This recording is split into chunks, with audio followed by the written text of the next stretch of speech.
Olá, estamos começando mais um programa Encontro Fraterno. Hoje tendo a alegria de receber aqui nos nossos estúdios a nossa amiga Elza Ferreira. A Elza, que é escritora e coordenadora da atividade do atendimento fraterno da Federação Espírita do Estado de Goiás. Elza, é uma satisfação tê-la aqui novamente. A satisfação é toda nossa, Ivana, de estar aqui sempre com você, nessa simpatia, nessa alegria. Muito obrigada. Que você transmite para quem te vê e quem te ouve. E hoje nós vamos falar sobre obsessão. Você já ouviu falar sobre obsessão? Elza, nós temos lá no Livro dos Espíritos, na questão 459, Allan Kardec pergunta: influem os espíritos em nossos pensamentos e em nossos atos? Os espíritos responderam: muito mais do que imaginais. De ordinário, são eles que vos dirigem. É isso a obsessão? Ivana, a obsessão ela é muito profunda. No livro dos médiuns nos fala que é a ação pertinente de um espírito sobre outro espírito. Eles influenciam de tal maneira que a gente não imagina. Quando a gente pensa isso que é o nosso pensamento, são eles que estão nos influenciando.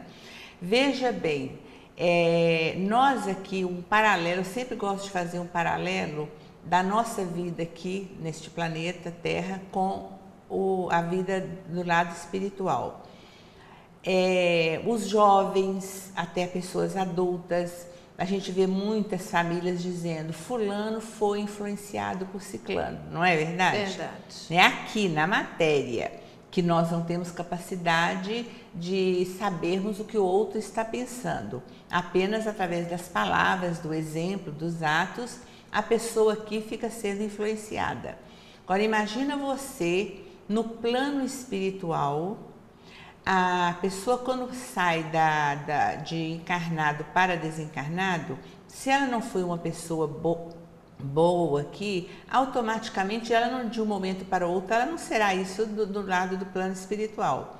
E como lá a mente expande e ela toma conhecimento, que ela tem condições de influenciar o pensamento do espírito encarnado, aí realmente eles influenciam. E é muito sério essa problemática dessa influenciação, porque leva as pessoas a fazerem coisas que às vezes elas não estão nem com vontade de fazer. Elza, mas então vamos ver se nós entendemos. Essa influência, ela pode ser, então, de um desencarnado para um encarnado, mas ela pode ser também de um encarnado para o outro, ou seja, eu posso exercer essa influência sobre você estando encarnada ou mesmo desencarnada. Porque existe a obsessão de encarnado inclusive para desencarnado. O encarnado, ele fica obsediando aquele que foi, ou com mágoa, ou com sentimento de raiva, ou com sentimento de posse, de amor exagerado, porque existem vários níveis de obsessão. Então, Ivana, esse pensamento muito focado naquele ente querido que desencarnou, também pode ser considerado uma obsessão. com certeza. Toda ideia fixa, ela leva a uma obsessão. Independente de ser encarnado ou desencarnado, né? A importância de nós nos desligarmos dos nossos irmãozinhos sofredores, eu gosto muito de chamar de irmãozinhos sofredores, de nos desligarmos na hora de nós dormirmos. Porque se nós dormirmos com a ideia fixa, obsessiva, quando nós saímos do nosso corpo, se nós não tivermos um respaldo muito grande da prece e da oração para que os bons espíritos nos ajudem, nós vamos ficar acompanhados desses irmãozinhos sofredores. Porque nós também não estamos ao léu, nós temos os nossos guardiões, nós temos os nossos espíritos protetores, né? Mas nós temos que dar chance a eles de nos ajudarem. De fazer o trabalho deles. De fazerem o trabalho deles, né? A gente sempre diz o seguinte: nem Jesus, que veio à Terra, se a pessoa não quiser, ela não poderá ser ajudada. Então, imagina isso a nível espiritual. Elza, você falou muito sobre a questão do pensamento, não é? Da importância de nós termos cuidado com o que nós pensamos e tal. Então, nós podemos deduzir que o pensamento seria a base da obsessão. A base. Essa influência ela é toda pelo pensamento. Pelo pensamento. Por isso que é uma coisa tão sutil.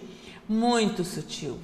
Esse é o drama. Porque às vezes a pessoa está dentro de uma obsessão séria e ela não consegue detectar que ela está dentro de... Normalmente também a pessoa nunca acha que está numa obsessão, né? Não estou obsediada, não. Ou tem aquelas que vêm e falam, não, toda a culpa é do obsessor. Ele é que é o culpado, ele que está me fazendo isso, ele que está me fazendo, né? Ele que está me desestruturando no meu trabalho, no meu serviço, na minha saúde, é ele que é o culpado, né? Então, através do pensamento, nessa ligação, é que nós temos que ter um cuidado imenso, Ivana. Mas essa influência, ela acontece porque eu me descuido dos meus pensamentos? Porque eu permito que esse espírito me influencie?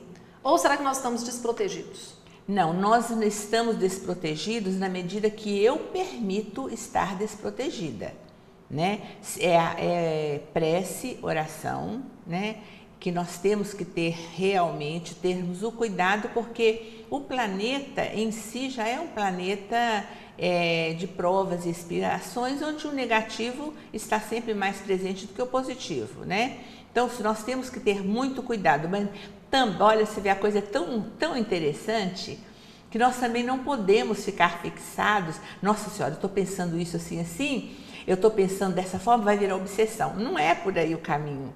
Então, você vê o equilíbrio, né? O estudo, Ivana, do momento que você passa a estudar realmente a doutrina, você não vai precisar ficar vigiando 24 horas o seu pensamento. Você já começa a perceber que existe uma influenciação espiritual, que aquela não é o seu pensamento, principalmente pensamentos de raiva, de mágoa, de ódio, né? Que você tem. Então, eu sempre falo o seguinte...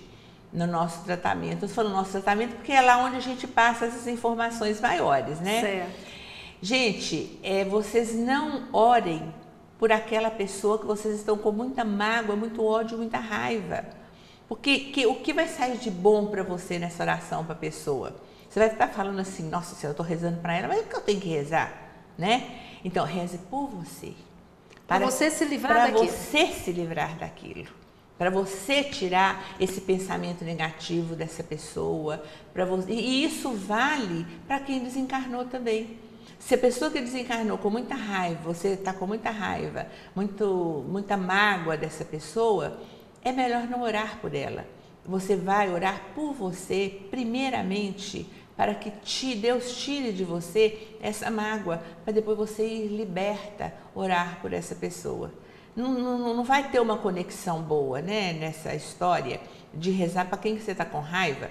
Você está mandando coisas negativas para a pessoa. Na verdade, primeiro eu preciso cuidar de mim, você. Não é? Que estou com problema. E é interessante que lá no nosso tratamento, as pessoas falam, mas não é que é verdade isso? Eu não tinha pensado. Olha só que legal, não é? Bom, daqui a pouquinho nós vamos para um breve intervalo, mas nós vamos conversar com a Elza sobre o que causam as obsessões. Como é que nós podemos evitar esse mal? Daqui a pouquinho.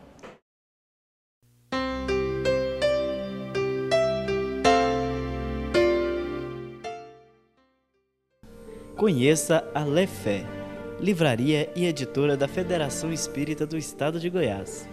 Menores preços, obras selecionadas, conforto e garantia. Facilidade no pagamento, entrega a domicílio. Venha tomar um cafezinho com a gente.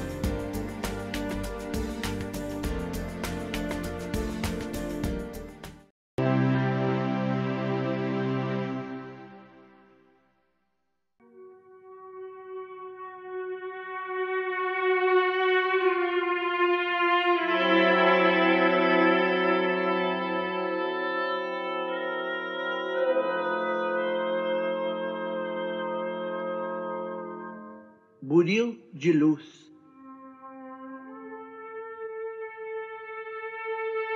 Em teus dias de dor, recorda, alma querida, que a dor é para a vida aquilo que o buril severo e contundente entre as mãos do escultor é para o mármore sem forma. Golpe aqui, golpe ali, outro mais e mais outro. Um corte de outro corte se aproxima, e o bloco se transforma em celeste beleza de obra-prima. Que seria da pedra abandonada ao chão, triste, bruta, singela, se a vida não traçasse para ela planos de construção?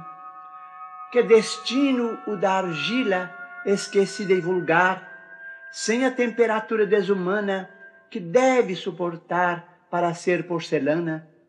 Enxergaste algum dia, fora das leis da natureza, o trigo que não fosse triturado para ser pão à mesa?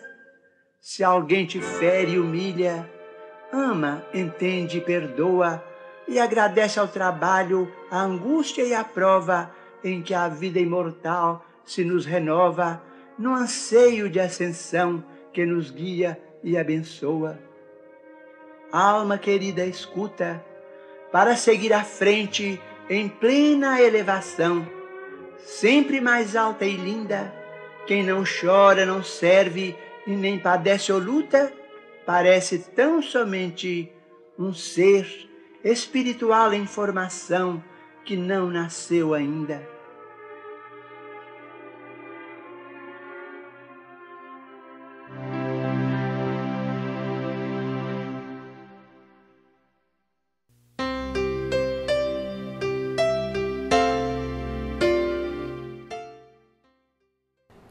Estamos de volta hoje conversando com a nossa amiga Elza Ferreira sobre as obsessões. Elza, antes de nós falarmos sobre o que causam as obsessões na maioria de nós, eu queria te perguntar, a obsessão é sempre para o mal? Essa influência que nós exercemos uns sobre os outros, ela é sempre para o mal? A obsessão normalmente é sempre para o mal, Ivana, porque quando ela não é para o mal, ela nos traz alegria, ela nos traz fé, ela nos traz esperança, nos traz amor dentro do coração. Olha a diferença. E quando nós estamos dentro de uma obsessão, é como se nós estivéssemos cegos espiritualmente e não conseguimos enxergar a beleza no próximo. Então, quando a obsessão nos pega, nós só somos negativas.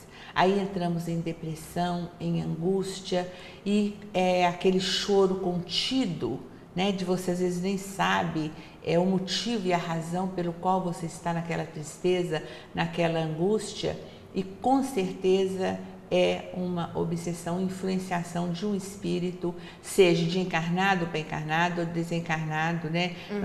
Familiares, nós vemos filhos obsediando mães, mães obsediando filhos, né? O sentimento de posse. O medo é uma das razões básicas para que as pessoas possam entrar numa obsessão. Aquele sentimento não pode, tem que ser. Eu sempre coloco o exercício de respeitar as diferenças. Uma das maneiras seria o mais fácil de nós sairmos de uma obsessão seria nós respeitarmos as diferenças. E nós não conseguimos muito isso, né? Porque a gente quer sempre que o outro seja da maneira que eu quero. E assim, no plano espiritual também acontece. Eles influenciam nossos pensamentos para que nós sejamos iguais ao que eles desejam de nós. E no caso, Elza, todos nós estamos sujeitos a essa obsessão?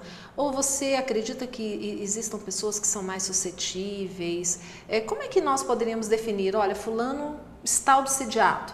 Ou então, porque fulano tem um temperamento difícil mesmo, é daquele jeito mesmo? Até que ponto isso é uma influência espiritual ou não é? Quer dizer, acabei fazendo duas perguntas numa só, né? Tudo bem. É sutil, né? Tudo dentro da obsessão, tudo tem uma sutileza muito grande. Às vezes as pessoas chegam até a gente dizendo o seguinte: eu vim aqui porque eu tenho uma filha, um irmão ou um marido que está obsediado. Ela já está dizendo, no pensamento dela, o outro já está obsediado. E sendo que às vezes, na realidade, é ela que está dentro deste quadro obsessivo.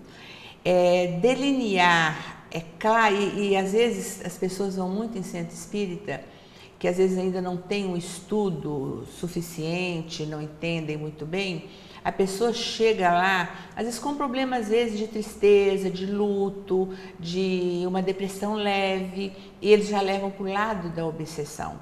Aí a pessoa chega e fala assim, falaram que eu estou obsediada, que eu tenho que sair, que eu tenho que desenvolver a minha mediunidade para tirar esse espírito obsessor de perto de mim.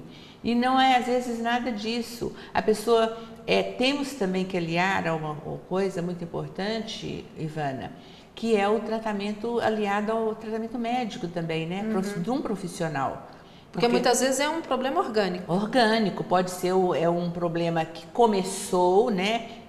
Começou com uma disfunção física, né? E a pessoa foi caindo, deixando acontecer, não se cuidou e vira realmente uma obsessão. Então, muitas vezes nós aliamos 3 coisas: a terapia, o profissional, médico, psiquiatra, e o tratamento terapêutico, espiritual. É isso aí que tem dado certo resultado. Tem dado certo. Elza, voltando então a essa questão do que é realmente uma obsessão. Muitas vezes, então, você falou que a pessoa, ela, de forma equivocada, né, ela é orientada a procurar um desenvolvimento da mediunidade porque ela está obsidiada. Então, primeiro seria interessante nós definirmos realmente se é uma obsessão. Exato. Ou se são uma somatória de outros fatores, né, que a pessoa está vivenciando. Agora, em relação à mediunidade. A mediunidade, de repente, aflora na pessoa. E essa mediunidade desordenada, sem educação mediúnica, pode desenvolver uma obsessão, pode, então? Com certeza pode. Pode, e é um caminho muito sério. Que tem que ser olhado com muito carinho, com muita atenção, pelo dirigente de um centro espírita, porque ela pode chegar apenas com um problema, e desenvolver mediunidade não é você colocar a pessoa despreparada, né? E vamos desenvolver a sua mediunidade. Agora, tem casos também, Ivana, cada caso é um caso, nós não podemos generalizar nada, porque tem pessoas que chegam com uma mediunidade já tão aflorada, ela já chega incorporando. Então, primeiramente vai talvez num centro espírita sério, dar num grupo mediúnico e junto isso o estudo. Ela vai aqui mesmo na federação já teve casos desse, que a pessoa chegou com uma mediunidade muito mas uma pessoa mais velha, uma pessoa mais idosa, não uma criança, um jovem, né? E ela foi indicada para um grupo mediúnico, junto com o estudo, ela foi se melhorando, mas ela não foi desenvolver mediunidade. Na verdade, ela foi dentro de um tratamento. E ela foi estudar para compreender. Exatamente, ela foi num tratamento espiritual, ela não teve esse lado de eu vou desenvolver mediunidade. Não, ela foi fazer um tratamento espiritual, já dar vazão àquilo que ela estava sentindo com os espíritos, né? Que seriam espíritos obsessores, e ao lado ela já estaria estudando realmente para se autoconhecer e não ser joguete na mão dos obsessores. Muito bem. Nós vamos fazer novamente um pequeno intervalo, mas voltamos daqui a pouquinho falando sobre a relação que existe entre as obsessões e as doenças mentais. Será que existe alguma coisa? Alguma relação? Não saia daí, voltamos já.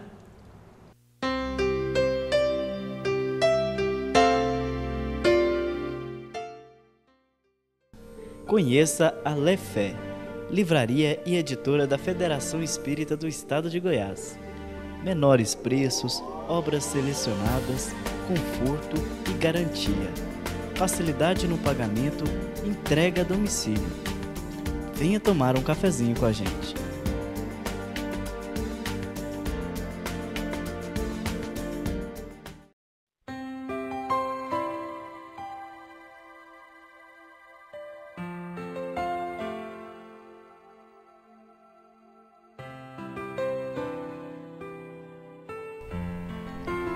Melhorando-se moralmente, os homens prepararão na terra o reinado da paz e da fraternidade. A doutrina espírita é, assim, o mais poderoso elemento de moralização, por se dirigir simultaneamente ao coração, à inteligência e ao interesse pessoal bem compreendido. Por sua mesma essência, o Espiritismo participa de todos os ramos dos conhecimentos físicos, metafísicos e morais.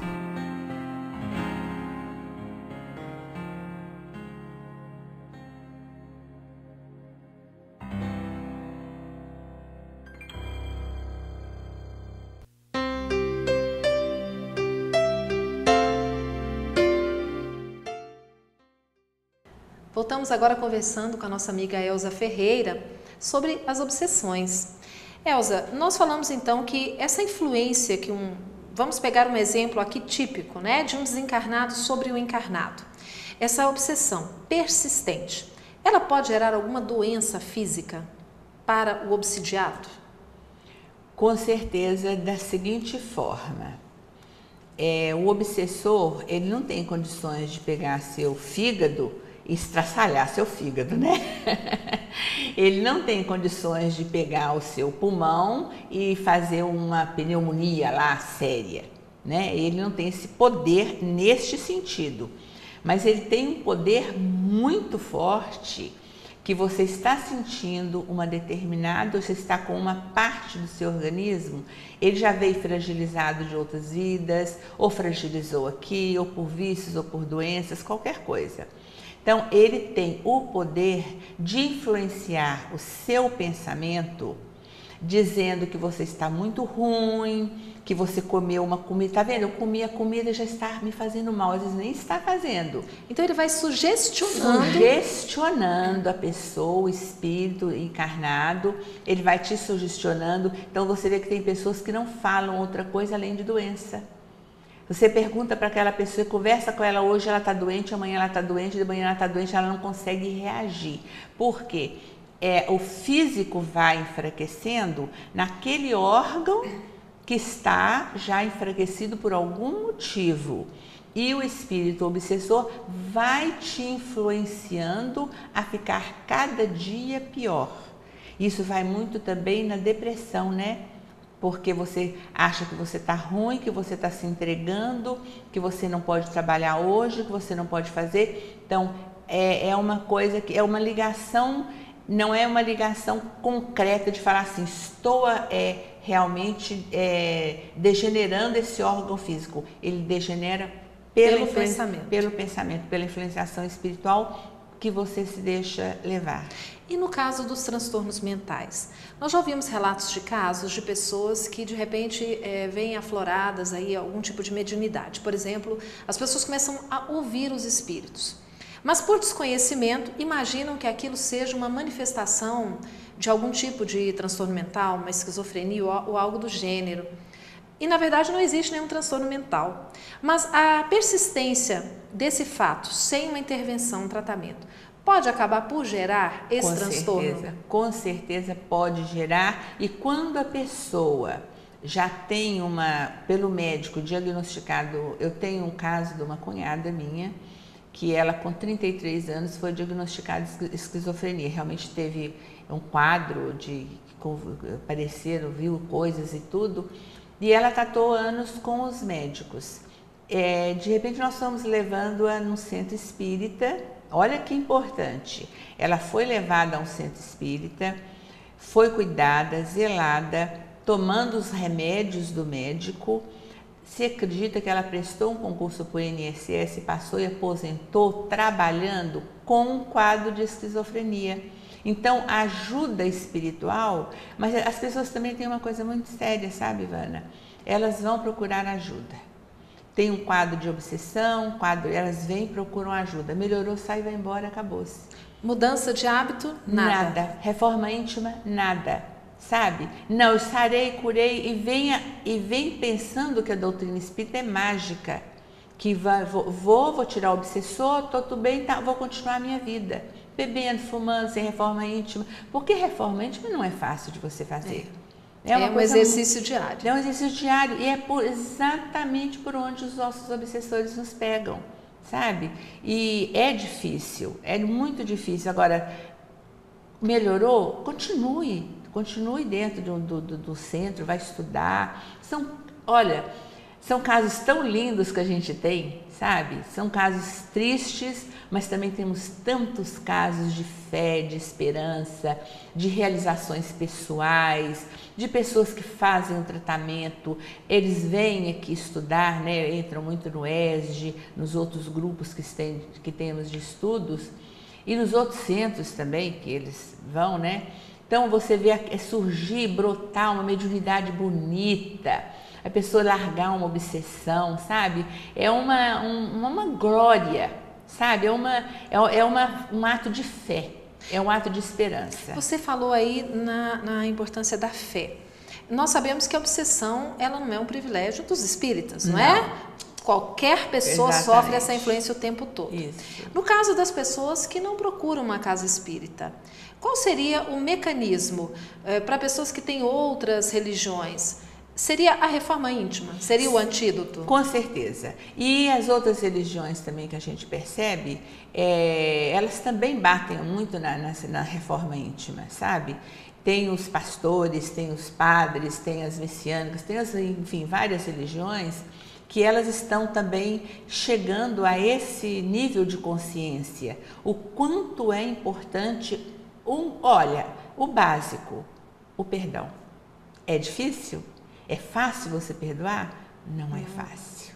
Você deixar o seu egoísmo de lado, seu sentimento de posse. E é por este caminho, Ivana, que os nossos obsessores nos pegam. Sabe? Aquele sentimento de posse exagerado, aquele sentimento materialista. O que nós vimos pessoas, a gente até sente assim, uma das razões de obsessões sérias estão esses senhores que tiveram posses materiais e de repente perante o governo, o plano político, enfim, por N causas, eles perderam aquilo que eles possuíam. Eles entram num quadro de obsessão terrível. Aí quando eles entendem e compreendem que, embora ele perdeu algo material, mas está ganhando um pouco do lado espiritual, Ivana, é maravilhoso quando a gente vê brotar essa flor de dentro da pessoa, sabe? Aí você diz o seguinte, vale a pena trabalhar, vale a pena ser voluntária dentro da doutrina, vale a pena ajudar as pessoas, sabe? Ajudar as pessoas, porque quem está ganhando muito mais somos nós, né? É verdade. A verdade é essa, né? E você falando desse auxílio, o nosso tempo já está se esgotando, para nós encerrarmos, como é que nós podemos auxiliar uma pessoa que está atravessando um momento como esse? Dentro da doutrina, né? Que nós somos espíritas, vou colocar dentro da nossa doutrina. Dando o acolhimento necessário de amor fraterno para essas pessoas que nos procuram. Porque quando você chega a um centro espírita em que você não tem um certo acolhimento, as pessoas te tratam bem, mas deixam ali, você fica um caminho um pouco mais difícil. Mas quando você tem o acolhimento, você abraça essa pessoa com carinho, com afeto, e a pessoa quer. Principal. Tem que querer, Tem que querer, né? Tem que querer. Então, do momento que a pessoa deseja, brota dentro dela a reforma íntima, o desejo de mudança, e aí vira realmente algo que nós vamos levar para outra existência, muito gratas a Deus de nos dar esta oportunidade. Que coisa boa, não é? Bom, o nosso assunto ele é muito amplo, vocês já perceberam, aqueles que queiram conhecer mais, nós temos inúmeras obras espíritas que tratam do assunto. Indicamos inicialmente o Livro dos Espíritos e o Evangelho segundo o Espiritismo, para todos aqueles que queiram conhecer um pouco mais, não é isso, Elza? Com certeza. Elza, nós agradecemos a você pela participação no nosso programa, esperamos que volte outras vezes. Eu que agradeço, Ivana, essa oportunidade de podermos mais uma vez estar ajudando o nosso próximo. Obrigada. E nós agradecemos a você que nos acompanhou e nos tem acompanhado durante todo esse tempo. E até a próxima semana. Fiquem com Deus.